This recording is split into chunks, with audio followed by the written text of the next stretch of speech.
1858년 6월 30일 찰스 블런딘이 335m의 줄을 타고 나이아가라 폭포를 무사히 건너자 우레 같은 박수가 쏟아졌습니다. 군중을 향해 사람을 어깨에 태우고 건너겠다, 나의 능력을 믿는가라고 물었을 때 모두가 믿는다고 했습니다. 하지만 아무도 나서는 사람이 없었습니다.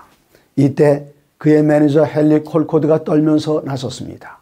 줄에 오른 헨리에게 찰스가 말했습니다. 이제부터 당신은 헨리가 아니라 찰스입니다. 스스로 균형을 잡으려고 하지 말고 모든 것을 내게 맡기십시오. 밧줄은 더욱 흔들렸지만 둘은 줄타기를 무사히 끝냈습니다. 갈라디아서 2장 20절입니다.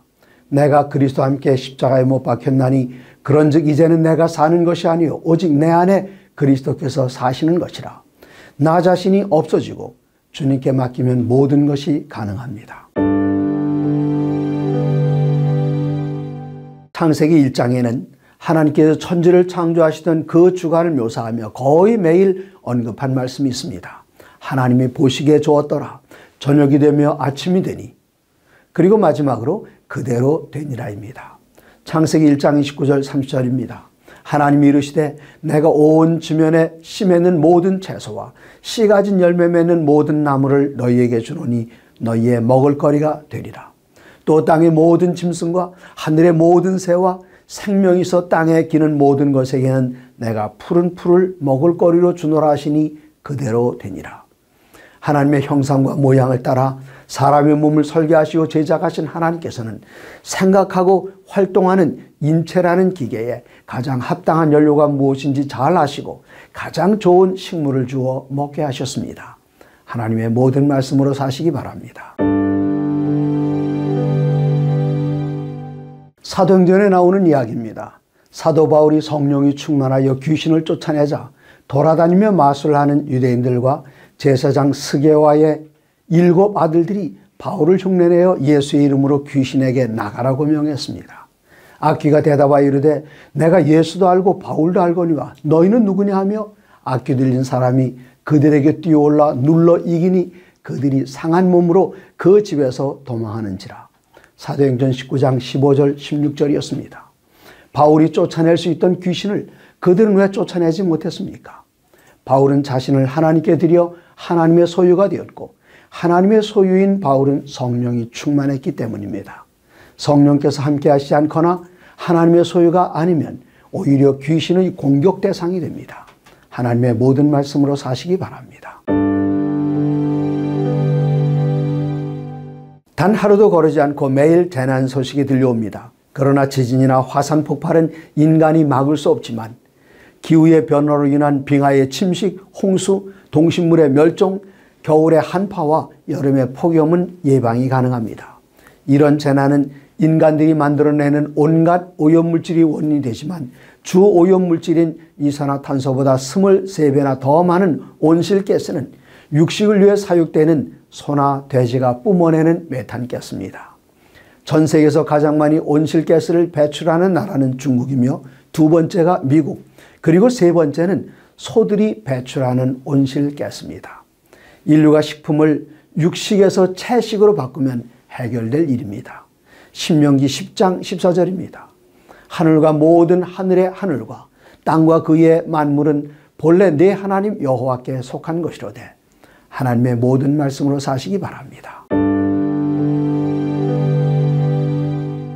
사단은 하나님께 주신 은혜와 축복을 항상 왜곡시키려 합니다.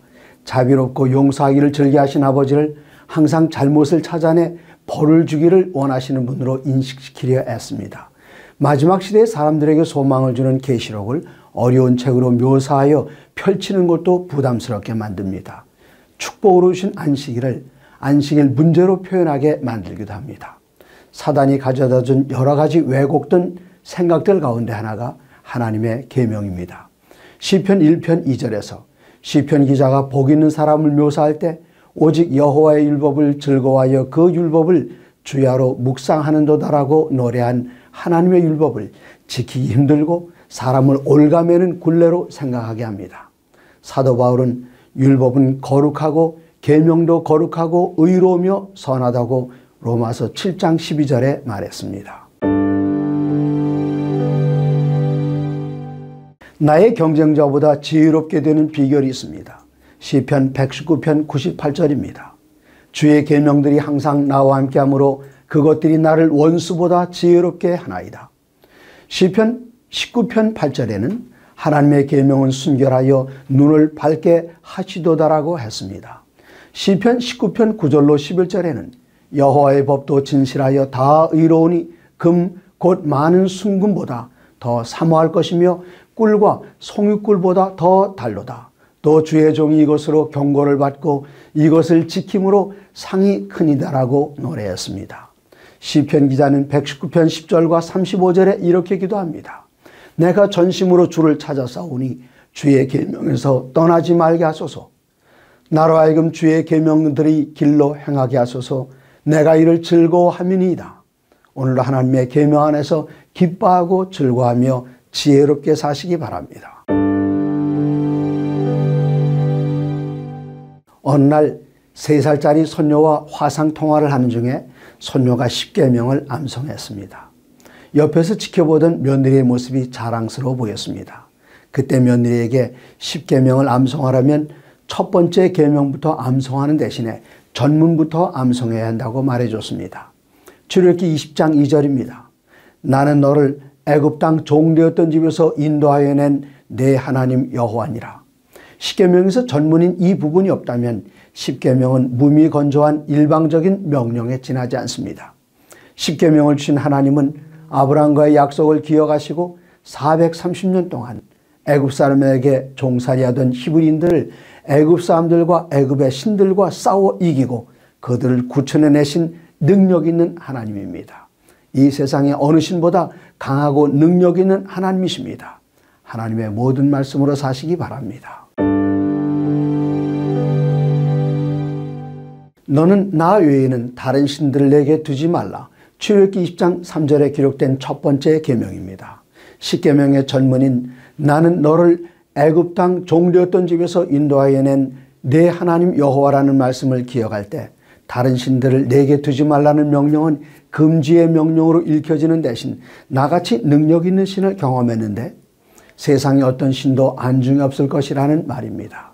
수백 년 전 아브라함과의 약속을 잊지 않고 이스라엘을 구원해내신 하나님, 애굽의 신들을 열재앙으로 가볍게 제압하시는 하나님, 강한 손과 편팔로 구원해주신 하나님, 앞을 가로막고 있는 홍해를 가르시고 뒤쫓아오는 당시 세계에서 가장 강한 군대를 바다에 수장시키신 하나님을 경험하고 세상의 어느 신이 눈에 들어오겠습니까? 하나님의 모든 말씀으로 사시기 바랍니다. 출애굽기 20장 4절 5절입니다. 너를 위하여 새긴 우상을 만들지 말고 또 위로 하늘에 있는 것이나 아래로 땅에 있는 것이나 땅 아래 물속에 있는 것에 어떤 형상도 만들지 말며 그것들에게 절하지 말며 그것들을 섬기지 말라. 인격적인 하나님을 체험하지 못한 사람들은 자연계 속에 있는 거대한 피조물을 경배하려 합니다. 애굽에 엄청나게 크고 위험 있는 우상들. 그러나 히브리인들이 애굽을 떠날 때 손 하나 까딱하지 못한 돌덩어리들이었습니다. 눈이 있어도 보지 못하고 귀가 있어도 듣지 못하고 입이 있어도 말하지 못하는 애굽의 우상들이 이제는 더 이상 경배의 대상이 못 되었습니다. 전능하신 하나님의 구원의 사랑을 경험한 후에는 우상 같은 것은 절하지도 않고 만들지도 않게 됐습니다. 하나님의 모든 말씀으로 사시기 바랍니다. 둘째 계명에는 내 하나님 여호와는 질투하는 하나님이라고 출애굽기 20장 5절에 기록되어 있습니다. 오늘날 특정 종교와 천주교회를 제외하고는 기독교인들이 돌이나 나무로 만든 우상을 섬기지는 않습니다. 그러나 인간이 하나님보다 더 사랑하거나 의지하여 하나님을 질투하시게 하는 모든 것이 다 우상입니다. 하나님은 질투하시는 하나님이십니다. 하나님은 우리를 사랑하시기에 질투하십니다. 재물을 하늘에 쌓아두지 않고 땅에 쌓아두면 우상이 됩니다. 자신의 지혜와 계획을 의지하거나 부와 권세를 의지하고 세상이 위대하다고 부르는 사람들과 연합하여 스스로의 힘을 강하게 하려고 애쓰는 것이 우상 숭배입니다. 하나님께서는 당신께서 받으셔야 할 영광을 누구와도 나누기를 원하지 않으십니다. 하나님의 모든 말씀으로 사시기 바랍니다.